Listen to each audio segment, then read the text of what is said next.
नमस्कार। या व्हिडिओमध्ये आपण बघायचं आहे bank final accounts for preparation of balance sheet. आपल्याला मी या ठिकाणी सुरुवातीला एक प्रॉब्लेम शेअर केलेला आहे ज्याच्यामध्ये आपल्याला फक्त बॅलन्स शीट त्या ठिकाणी प्रिपेअर करायचं आहे आणि त्या प्रॉब्लेमचं संपूर्ण सोल्युशन आपण या व्हिडिओमध्ये बघायचं आहे। फर्स्ट मी त्या ठिकाणी प्रॉब्लेम एक्सप्लेन करणार आहे। प्रॉब्लेम आहे following trial balance of Lakshmi bank limited as at 31 March 2020 particulars debit balance particulars credit balance. Lakshmi bank लिमिटेडचा ट्रायल बॅलन्स आपल्या ठिकाणी दिलेला आहे, त्यानंतर ॲडिशनल इन्फॉर्मेशन सुद्धा दिलेलं आहे। Prepare balance sheet with necessary schedules आणि या ठिकाणी आपला बॅलन्स शीट क्रिएट करायचे आहे आणि त्यासाठी लागणारे जे शेड्यूल्स आहेत ते त्या ठिकाणी क्रिएट करायचे आहे। या ठिकाणी ट्रायल बॅलन्स मध्ये इन्फॉर्मेशन आहे first loans, cash credit, overdrafts, term loans, bills discounted and purchased, cash in hand, balance with RBI, balance with ICICI, money at call and short notice, investment in shares, government bonds, non-banking assets, current account, gold and silver, tax paid in advance, interest accrued, stamps in hand, premises, furniture, treasury bills, advances। हे debit balance आहे। त्यानंतर credit balance आहे share capital, general reserve, statutory reserve, borrowings from SBI, short loans, bills payable, provision for taxation, fixed deposit, saving deposit, current account, contingency account, interest accrued, recurring deposit, cash certificates, profit and loss account 1 April 2019, net profit before appropriation. म्हणजे आपल्याला ह्या problem मध्ये फक्त balance sheet create करायचं आहे, त्यामुळे net profit before appropriation current इयरचा आपल्याला दिलेला आहे। त्यानंतर ॲडिशनल इन्फॉर्मेशन आहे authorised capital of ₹60 lakh in equity shares of ₹100 each. Second आहे contingent liability on partly paid shares. Next आहे acceptance, endorsement and other obligation. Next bills for collection. Next provision for doubtful loans. Next provision for rebate on bill discounted आणि last आहे depreciation on premises. Prepare balance sheet with necessary schedules. या ठिकाणी आपल्याला balance sheet create करायचा आहे। Current इयरचा profit before appropriation आपल्याला दिलाय आणि काही ॲडिशनल इन्फॉर्मेशन मध्ये आपल्याला ऍडजस्टमेंट्स आहेत त्या सुद्धा आपल्याला या ठिकाणी करायच्या आहेत। फर्स्ट आपण बॅलन्स शीटचा फॉर्मॅट आपण घ्यायचा आहे। In the books of Lakshmi bank limited balance sheet as on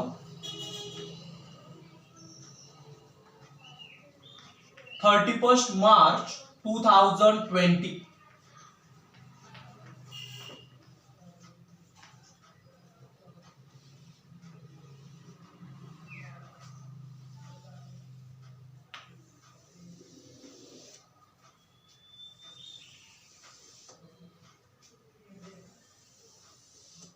particulars vertical format मध्ये बॅलन्स शीट क्रिएट करायचा आहे। पर्टिक्युलर्स, शेड्यूल नंबर आणि rupees call, current year rupees. First आपण बॅलन्स शीटची लाईफ साईड घेत असतो capital and liabilities.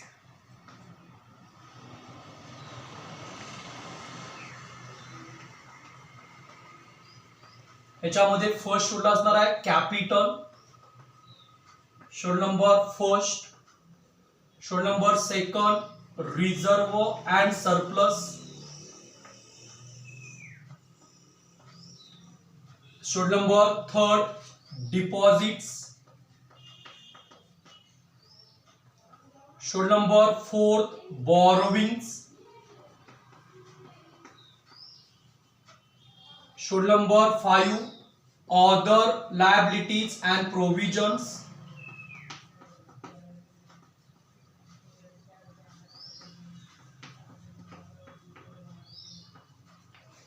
Schedule number 1 ते 5 यांची बेरीज होते लायबिलिटीची टोटल। त्यानंतर असेट्स घेतो आपण। असेट्स मध्ये फर्स्ट शेड्यूल आहे cash in hand and balance with reserve bank of India.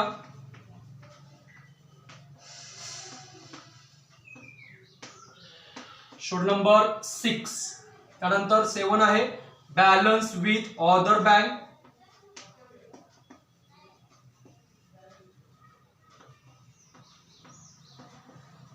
Money at call and short notice.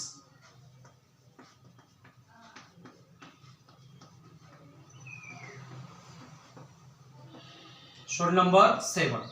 त्यानंतर शोड नंबर 8 आहे इन्व्हेस्टमेंट्स. त्यानंतर schedule number 9 advances. Schedule number 9 advances. Schedule number 10 fixed assets. Schedule number 10 fixed assets. Schedule number 11 other assets. Schedule number 11 other assets. Schedule number 6 ते 11 balance शीटचे asset side आहे. असेटचे आपण total करतो. त्यानंतर schedule number 12 contingent liabilities. Contingent liabilities. Schedule number 12 आणि फुटनोटला bills for कलेक्शनचे amount घेतो. Bills for collection. या ठिकाणी बॅलन्स शीटचा ब्लँक फॉर्मॅट त्या ठिकाणी क्रिएट केला आहे. त्याच्यानंतर वर्किंग नोट्स मध्ये आपल्याला हे 1 ते 12 शेड्यूल्स त्या ठिकाणी क्रिएट करावे लागतील. मी त्या ठिकाणी शेड्यूल मध्ये येणारी इन्फॉर्मेशन फक्त मी त्या ठिकाणी सांगणार आहे आणि जे काही कॅल्क्युलेशन्स असेल ते या ठिकाणी करून दाखवेल. म्हणजे हे जे वर्किंग नोट्स मध्ये आपला टोटल 12 शेड्यूल्स त्या ठिकाणी क्रिएट करावे लागतील. आता मी इन्फॉर्मेशन सांगणार आहे. कोणत्या शेड्यूल मध्ये इन्फॉर्मेशन येईल मी त्या ठिकाणी एक्सप्लेन करणार आहे. फर्स्ट बॅलन्स डेबिट बॅलन्स आहे. Loans 98 lakh rupees. Loans schedule number 9 advances मधील. Next cash credit 92 lakh rupees. Cash credit schedule number 9 advances मधील. ओव्हरड्राफ्ट्स 84 lakh rupees. ओव्हरड्राफ्ट्स schedule number 9 advances मधील. Next term loans debit balance आहे. शेड्यूल नंबर 9 ऍडव्हान्सेस मधील. Term loans 60 lakh rupees. Schedule number 9. Next bills discounted and purchased 82 lakh rupees. Bills purchased and discounted schedule number 9 मधील. Next cash in hand 36 lakh rupees. Cash in hand schedule number 6 मधील. Next balance with reserve bank of India. Balance with RBI schedule number 6 schedule number 6 मधील. Next balance with ICICI bank. या ठिकाणी other बँकेतला balance आहे schedule number 7 मधील. Next money at call and short notice schedule number 7 मधील. Investment in shares schedule number 8 investment मधील. Schedule number 8 मधील. Government bonds 42 lakh rupees schedule number 8 invest मध्ये येईल. Next non banking assets 12 lakh rupees. Non banking assets other assets आहे schedule number 11 number schedule मध्ये. Next पुढचा balance आहे current account debit balance आहे. म्हणजेच अदर बँकेमध्ये असणारा तो बॅलन्स आहे. Balance with other bank. Current अकाउंटचा debit balance schedule number 7. Balance with other banks money at call and short notice त्याच्यामध्ये. Next gold and silver. Gold आपण शेड्यूल नंबर 8 इन्व्हेस्ट मध्ये. गोल्ड त्या ठिकाणी 8 मध्ये घेत असतो. Gold and silver schedule number 8 मध्ये. जर सिल्वर आणि गोल्ड असतं तर मात्र ते आपण अदर असेट शेड्यूल नंबर 11 मध्ये घेतलं असतं. नेक्स्ट बॅलन्स आहे tax paid in advance other assets schedule number 11 मध्ये. टॅक्स पेड ऍडव्हान्स किंवा tax deducted at source TDS schedule number 11 मध्ये. नेक्स्ट पुढचा बॅलन्स आहे इंटरेस्ट अॅक्रूड डेबिट बॅलन्स आहे. म्हणजेच त्या ठिकाणी व्याज येणे बाकी आहे. आउटस्टँडिंग इंटरेस्ट डेबिट बॅलन्स आहे schedule number 11 number other assets मध्ये. Next stamps in hand for 6 lakh rupees. Stamps in hand सुद्धा शेड्यूल नंबर 11 अदर असेट्स मध्ये. Premises 28 lakh rupees. Premises fixed assets schedule number 10 मध्ये. Furniture 22 lakh rupees. Furniture fixed assets आहे schedule number 10 मध्ये. Treasury bills 24 lakh rupees. Treasury bills investment आहे. Government मध्ये केलेली investment आहे schedule number 8 investment 8 number मध्ये. ऍडव्हान्सेस डेबिट बॅलन्स आहे शेड्यूल नंबर 9 ऍडव्हान्सेस मध्ये. त्यानंतर क्रेडिट बॅलन्स आहे share capital of ₹30 lakh in equity shares of ₹100 each. Share capital schedule number 1 मध्ये. आता आपल्याला पॅरेग्राफ मध्ये ऑथोराइज्ड कॅपिटल ₹60 लाख दिलेला आहे. म्हणजेच आपला शेड्यूल नंबर 1 मध्ये इन्फॉर्मेशन लिहिताना authorised share capital ₹60 lakh of equity shares in ₹100 each. त्यानंतर issued and subscribed share capital त्या ठिकाणी ट्रायल बॅलन्स मध्ये अमाऊंट लिहावी लागेल ₹30 लाख ₹30 लाख. त्याच्यानंतर कॉल्ड अप अमाऊंट सुद्धा त्या ठिकाणी ट्रायल बॅलन्स मध्ये घ्यावी लागेल. Called up share capital ₹30 lakh. त्यातून आपण लेस कॉल्स इन अरियर्स लेस करतो, मग आपल्याला पेड अप कॅपिटल मिळणार आहे ₹30 लाख. म्हणजेच शेड्यूल नंबर 1 मध्ये authorised share capital ₹60 lakh, issued and subscribed share capital ₹30 lakh, called up share capital ₹30 lakh, less calls in arrears nil नाही या प्रॉब्लेम मध्ये, आणि पेड अप कॅपिटल ₹30 लाख. ह्या फॉर्मॅट मध्ये शेड्यूल नंबर 1 आपल्याला एक्सप्लेन करावा लागेल. नेक्स्ट आहे general reserve ₹25 lakh. General reserve schedule number 2 reserve and surplus मध्ये. Next statutory reserve ₹20 lakh. Statutory reserve schedule number 2 reserve and surplus मध्ये. नेक्स्ट बॉरोविंग्स फ्रॉम एसबीआय कडून घेतलेलं लोन आहे शेड्यूल नंबर 4 बॉरोविंग्स मध्ये. त्यानंतर short loans ₹12 lakh. Short loans credit balance आहे schedule number 4 borrowing मध्ये.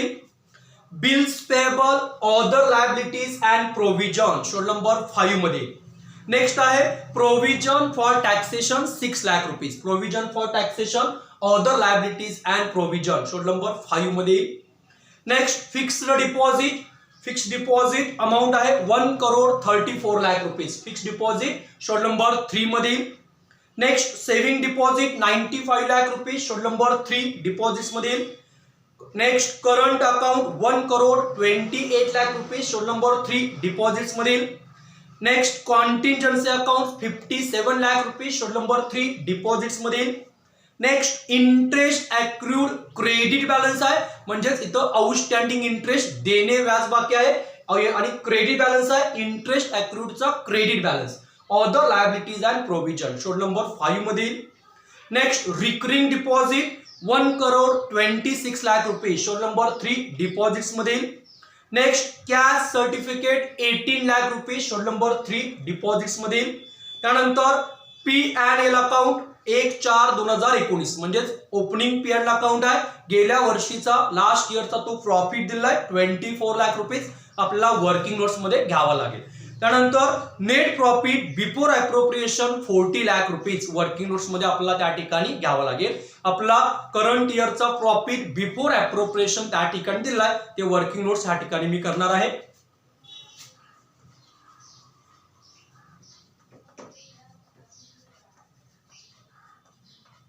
Net profit before appropriation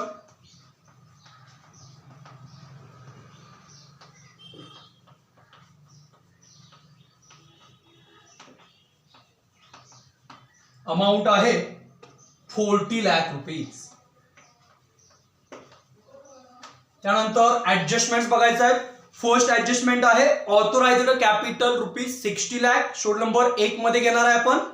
second adjustment आहे contingent liability on partly paid shares ₹12 lakh schedule number 12 number मध्ये. Next acceptance endorsement and other obligation ₹18 lakh schedule number 12 contingent liability मध्ये. Next bills for collection ₹45 lakh. Bills for collection आपण direct balance शीटच्या फुटनोटला घेत असतो. Bills for collection ₹45 lakh balance शीटच्या फुटनोटला. Next provision for doubtful loans ₹3 lakh म्हणजे RDD आहे. प्रोव्हिजन फॉर डाउटफुल लोन्स आपण RDD इन्कम मधून लेस करत असतो, त्यामुळे RDD ची ऍडजस्टमेंट वर्किंग नोट्स मध्ये ह्या प्रॉफिट मधून आपल्याला लेस करावी लागेल. लेस प्रोव्हिजन फॉर डाउटफुल लोन्स.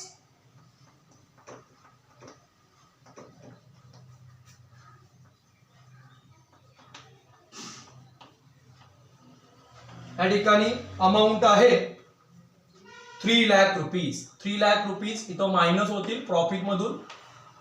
त्यानंतर प्रोव्हिजन फॉर डाउटफुल लोनचा सेकंड इफेक्ट आपण शेड्यूल नंबर 9 ऍडव्हान्सेस मध्ये loans, cash, credit and overdraft इथून वजा करत असतो. म्हणजेच हा RDD schedule number 9 loans, cash, credit, overdraft त्या बॅलन्स मधून लेस केला जाईल. नेक्स्ट पुढची ऍडजस्टमेंट आहे provision for rebate on bill discounted ₹4 lakh. रिबेटची ऍडजस्टमेंट आहे provision schedule number 13 interest earn मध्ये लेस करत असतो. म्हणजेच आपल्या इन्कम मधून ती रक्कम कमी होत असते. त्यामुळे आपण नेट प्रॉफिट मधून लेस करायचं आहे. Less provision for rebate on bills discounted.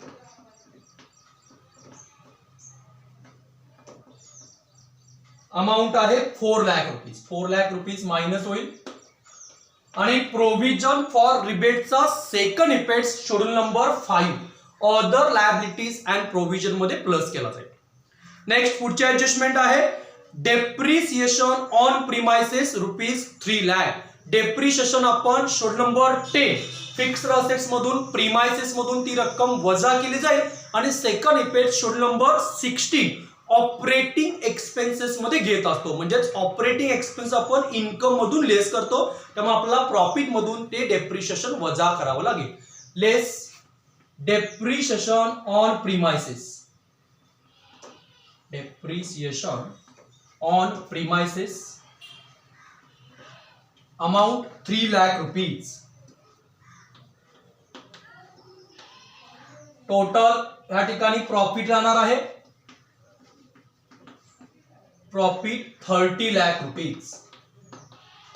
आता याच्यामध्ये add last year profit and loss account. Last year profit and loss अकाउंटचा बॅलन्स आपला प्लस करावा लागेल. करंट इयरचा प्रॉफिट 30 लाख रुपीज शिल्लक राहिला आहे. याच्यामध्ये लास्ट इयरचा पी&एल अकाउंट आपल्याला ट्रायल बॅलन्स मध्ये दिला आहे.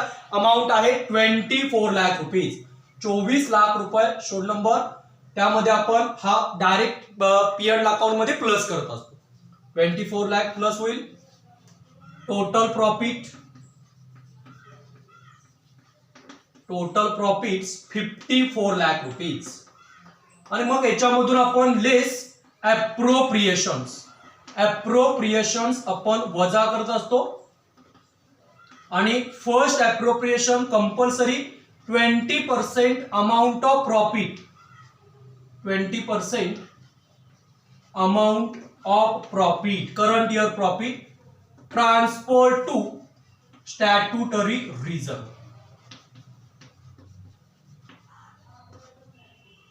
या ठिकाणी करंट इयरच्या 20% अमाउंट स्टॅट्युटरी रिझर्वला आपला ट्रान्सफर करावी लागते. 20% ऑन करंट इयर प्रॉफिट आहे 30 lakh rupees. 6 lakh rupees amount statutory रिझर्वला ट्रान्सफर होईल. आणि पी&एल अकाउंटचा balance profit and loss account balance शिल्लक राहील 48 lakh rupees. Statutory reserve total profit मधून 20% करंट इयरच्या प्रॉफिटच्या वजा केलं जाईल. आणि स्टॅट्युटरी रिझर्वचा सेकंड इफेक्ट शेड्यूल नंबर 2 त्या ठिकाणी रिझर्व अँड सरप्लस मध्ये ऍडिशन स्टॅट्युटरी रिझर्व त्या ठिकाणी केला जाईल. म्हणजे स्टॅट्युटरी रिझर्व शेड्यूल नंबर 2 ला ट्रान्सफर करायचा आहे 6 लाख रुपये. आणि पी&एल अकाउंटचा जो 48 लाख रुपये बॅलन्स शिल्लक राहिला आहे हा सुद्धा schedule number 2 reserve and surplus मध्येच ऍड करायचा रिमेनिंग बॅलन्स. इथं आपलं वर्किंग नोट संपलेला आहे. स्टॅट्युटरी रिझर्वचा रिमेनिंग बॅलन्स, पी&एल अकाउंटचा रिमेनिंग बॅलन्स दोन्ही बॅलन्स त्या ठिकाणी schedule number 2 reserve and surplus मध्ये ऍड करायचे आहेत. त्यानंतर आपले जे शेड्यूल्स आपण क्रिएट केलात ते सगळे शेड्यूल्स आपण क्रमानं क्लोज करायचे आहे. आणि क्लोज केल्यानंतर शेड्यूलचा जेवढा बॅलन्स शिल्लक राहिला आहे तो बॅलन्स त्या ठिकाणी आपण फॉर्मॅट मध्ये घ्यायचा आहे. मी त्या ठिकाणी आपण सगळे वर्किंग नोट्स मध्ये इन्फॉर्मेशन मी दिली होती. सगळे शेड्यूल्स त्या शेड्यूल मध्ये इन्फॉर्मेशन ट्रान्सफर केलेले आहे. त्यानंतर ऍडजस्टमेंटचे इफेक्ट सुद्धा आपण केलेले आहेत. सगळे 12 शेड्यूल्स क्रमानं क्लोज करायचे आणि शेड्यूलचे आलेली शेवटी टोटल बॅलन्स शीट मध्ये त्या ठिकाणी घेत जायचं आहे. मी एक एक शेड्यूल घेणार आहे. फर्स्ट शेड्यूल आहे 30 lakh rupees. Paid up capital 30 lakh rupees. Second schedule आहे 99 लाख रुपीज. थर्ड शेड्यूल डिपॉझिटची टोटल द्या 5 crore 58 lakh rupees. Fourth schedule आहे 48 लाख रुपीज. शेड्यूल नंबर 5 ची टोटल होत्या 25 लाख रुपीज. शेड्यूल नंबर 6 ची टोटल आहे 58 लाख रुपीज. शेड्यूल नंबर 7 ची टोटल आहे 56 lakh rupees. Schedule number 8 1 crore 30 lakh rupees. Schedule number 9 4 crore 31 lakh rupees.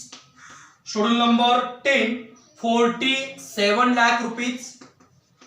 Schedule number 11 38 lakh rupees. त्यानंतर आपण बॅलन्स शीटची लायबिलिटी साइड म्हणजे शेड्यूल नंबर 1 ते 5 यांची बेरीज करतो आणि बॅलन्स शीटची असेट साइड शेड्यूल नंबर 6 ते शेड्यूल नंबर 11 यांची टोटल करतो. ही दोन्ही टोटल त्या ठिकाणी समान आली पाहिजे आणि टोटल त्या 7 करोड 60 लाख रुपीज.